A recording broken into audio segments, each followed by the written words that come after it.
دوسری چیز ماں باپ کے ساتھ بھلائی کرنا، تیسری چیز رشتہ دار کو، غریب کو اور مسافر کو اس کا حق دینا، چوتھی چیز حرام جگہ پر پیسہ مت خرچ کرنا۔ اب پانچویں چیز، مان لیجیے آپ کے دروازے پر کوئی مانگنے والا آیا، اب اللہ نے کہا غریب کو دے دو، رشتہ دار کو دے دو، مسافر کو دے دو، بھائی دینے کی طاقت نہیں، اب کیا کریں؟ نہیں ہمارے پاس پیسہ، نہیں ہمارے پاس طاقت۔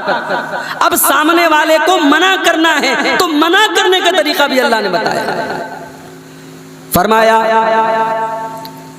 کہ اے میرے بندو وَإِمَّا تُعْرِضَنَّ عَنْهُمُ ابْتِغَاءَ رَحْمَةٍ مِّن رَّبِّكَ تَرْجُوهَا فَقُل لَّهُمْ قَوْلًا مَّيْسُورًا۔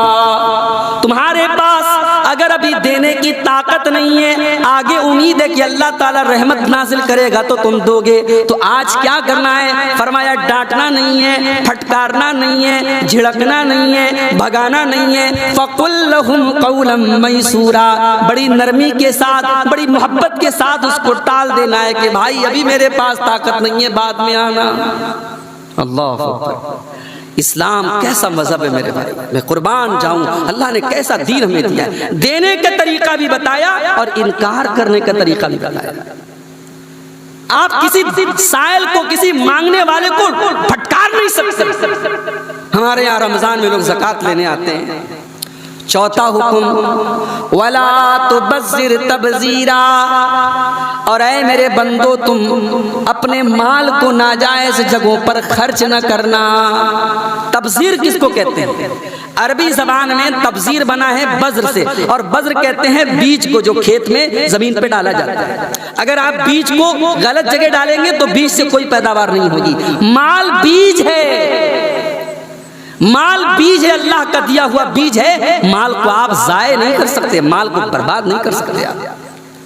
اسی لیے علماء کہتے ہیں کہ فضول خرچی الگ چیز ہے، اس کے لیے قرآن میں اسراف کا لفظ آیا ہے۔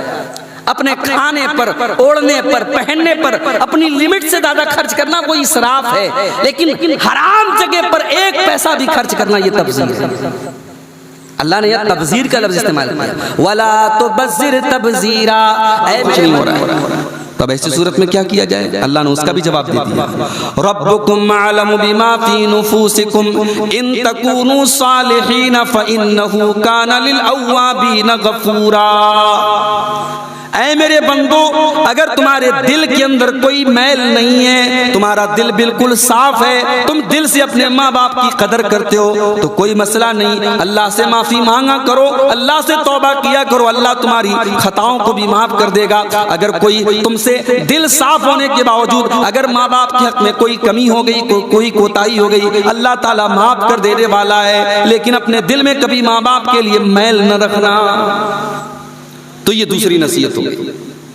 اب تیسری نصیحت، وَآتِ ذَا الْقُرْبَىٰ حَقَّهُ وَالْمِسْكِينَ وَابْنَ السَّبِيلِ، اپنے رشتہ داروں کو تم ان کا حق دو اور غریبوں کو تم ان کا حق دو اور مسافروں کو تم ان کا حق دو۔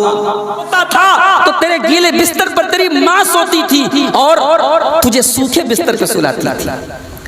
تیری ماں نے 9 مہینے اپنے پیٹ میں تجھے رکھ کر کے تجھے جنم دیا ہے، دنیا کا سب سے بڑا رزق لے کر کے اس ماں نے تجھے پیدا کیا ہے، باپ نے انگلی پکڑ کے تجھے چلنا سکھایا ہے۔ اگر ماں نے اپنے خون جگر سے تجھے پالا ہے تو باپ نے اپنے پسینے بہا کر کے تجھے آج اس لائق بنایا ہے۔ وہ بوڑھاپے میں ملے ہیں تو یہ آپ کے لیے بوجھ نہیں ہے میرے بھائی، یہ رحمت ہے آپ کے۔ اما یبلغن عندک الکبر احدہما او کلاہما فلا تقل لہما اف، تمہارے والدین میں سے کوئی ایک اگر بڑھاپے میں تم کو مل جائے یا دونوں مل جائیں تو خبردار تم ان کو اف بھی نہ کہنا۔ مفسرین نے لکھا ہے کہ عربی زبان میں کسی کو تکلیف پہنچانے کے لیے سب سے ہلکا اگر کوئی لفظ ہے تو وہ اف ہے۔ اللہ نے کہا اف نہیں کہنا، یعنی تکلیف پہنچانا، درد دینا، انہیں ڈانٹنا، انہیں برا بھلا کہنا تو بڑی دور کی بات ہے، تمہیں اپنے والدین کو اف بھی نہیں کہنا ہے۔ اور یہاں ایک بات پر آپ نے غور کیا، اللہ نے پہلے ایک کا ذکر کیا، اما یبلغن عندک الکبر احدہما، کوئی ایک اگر بڑھاپے میں مل جائے تو اس کا زیادہ خیال رکھنا۔ محترم حضرات، بیچ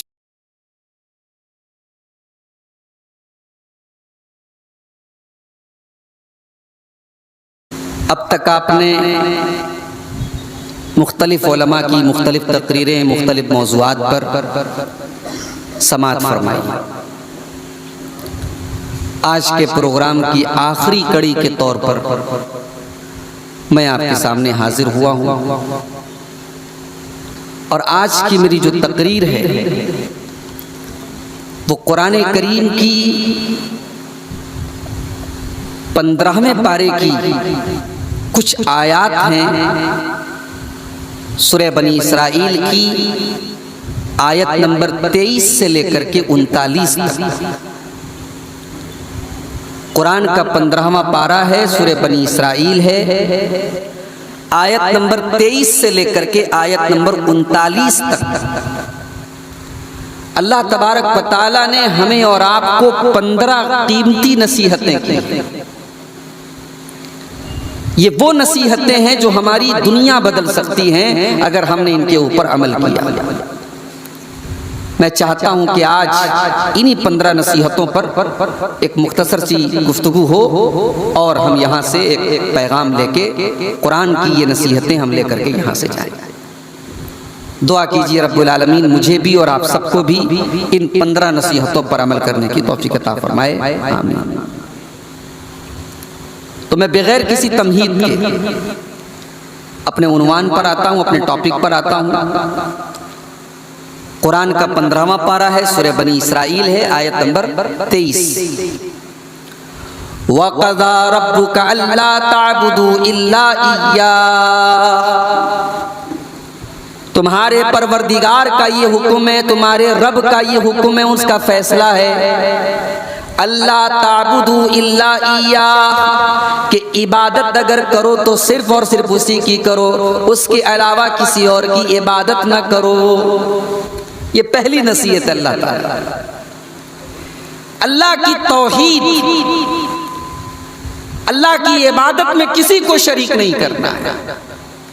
کیونکہ اللہ کی نظر میں اگر سب سے بڑا کوئی پاپ ہے، سب سے بڑا اگر کوئی گناہ ہے تو یہی شرک ہے. شرک کی حالت میں اگر انسان مر گیا اللہ تعالیٰ کیا اس کی معافی کی کوئی گنجائش نہیں.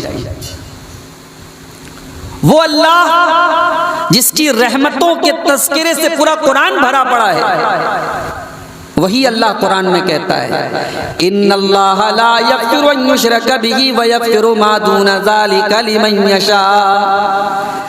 میرے بندو ہم شرک کو معاف نہیں کریں گے، شرک کے علاوہ شرک سے چھوٹے جو گناہ ہیں اگر وہ تم کرو گے ہم معاف کر دیں گے، اگر شرک کر کے تم ہمارے پاس آؤ گے ہم معاف نہیں کریں گے.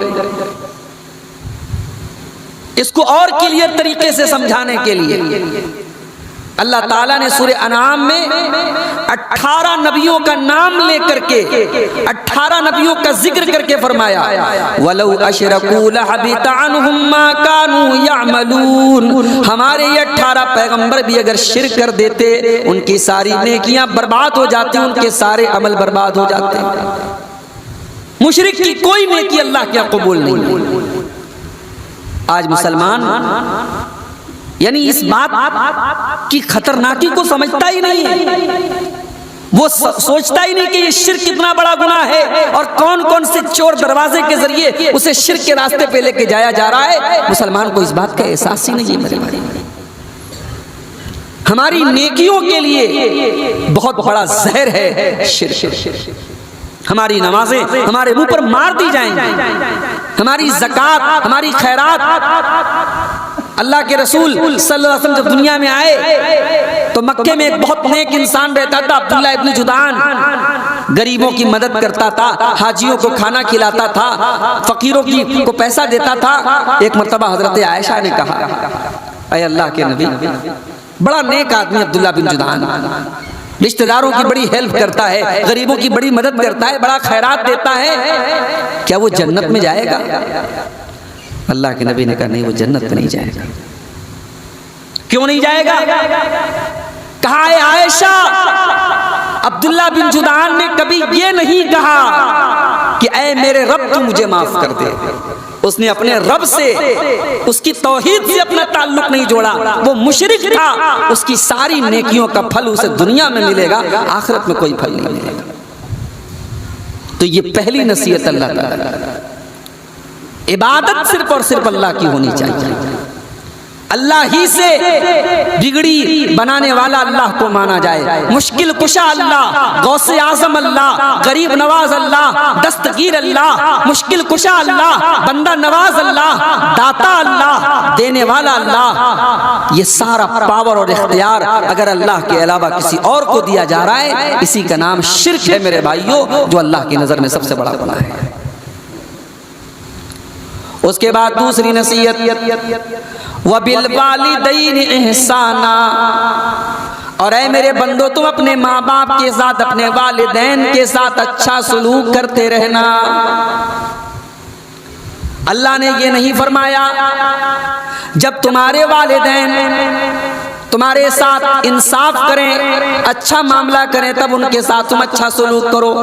فرمایا وَبِالْوَالِدَيْنِ إِحْسَانًا، تمہارے والد اور تمہاری والدہ، تمہارے باپ اور تمہاری ماں کے ساتھ تمہیں ہر حال میں بھلائی کرنا ہے۔ ہو سکتا ہے زندگی میں ایسے موڑ بھی آتے ہیں کہ ماں باپ اپنی اولاد کے ساتھ بھی غلط کر دیتے ہیں، بعض اوقات نا انصافی والدین کی طرف سے بھی ہوتی ہے۔ ہمارا فرض کیا ہے؟ ہمیں اپنی ماں کا احترام اور اس کے حقوق کا خیال تب بھی رکھنا ہے۔ ہمیں باپ کے حقوق، بوڑھے ہو گئے بوڑھوں کے ساتھ یہ کون کر رہا ہے؟ یہ آج کا پڑھا لکھا سویل مہذب انسان کر رہا ہے۔ نہیں میرے بھائی، کل تو چھوٹا تھا، تو تیرا بچپن تھا، تو بلا وجہ کی ضدیں کیا کرتا تھا، تیرا باپ تیری ضدوں کو پورا کرتا تھا۔ تو رات میں پیشاب کر کے سوتا تھا تو تیرے گیلے بستر پر تیری ماں سوتی تھی اور تجھے سوکھے بستر پہ سلاتی تھی۔ تیری ماں نے 9 مہینے اپنے پیٹ میں تجھے رکھ کر کے تجھے جنم دیا ہے، دنیا کا سب سے بڑا رزق لے کر کے اس ماں نے تجھے پیدا کیا ہے، باپ نے انگلی پکڑ کے تجھے چلنا سکھایا ہے۔ اگر ماں نے اپنے خون جگر سے تجھے پالا ہے تو باپ نے اپنے پسینے بہا کر تجھے آج اس لائق بنایا ہے۔ وہ بوڑھاپے میں ملے ہیں تو یہ آپ کے لیے بوجھ نہیں ہے میرے بھائی، یہ رحمت ہے آپ کے۔ اما یبلغن عندک الکبر احدہما او کلاہما فلا تقل لہما اف، تمہارے والدین میں سے کوئی ایک اگر بڑھاپے میں تم کو مل جائے یا دونوں مل جائیں تو خبردار تم ان کو اف بھی نہ کہنا۔ مفسرین نے لکھا ہے کہ عربی زبان میں کسی کو تکلیف پہنچانے کے لیے سب سے ہلکا اگر کوئی لفظ ہے تو وہ اف ہے۔ اللہ نے کہا اف نہیں کہنا، یعنی تکلیف پہنچانا، درد دینا، انہیں ڈانٹنا، انہیں برا بھلا کہنا تو بڑی دور کی بات ہے، تمہیں اپنے والدین کو اف بھی نہیں کہنا ہے۔ اور یہاں ایک بات پر آپ نے غور کیا،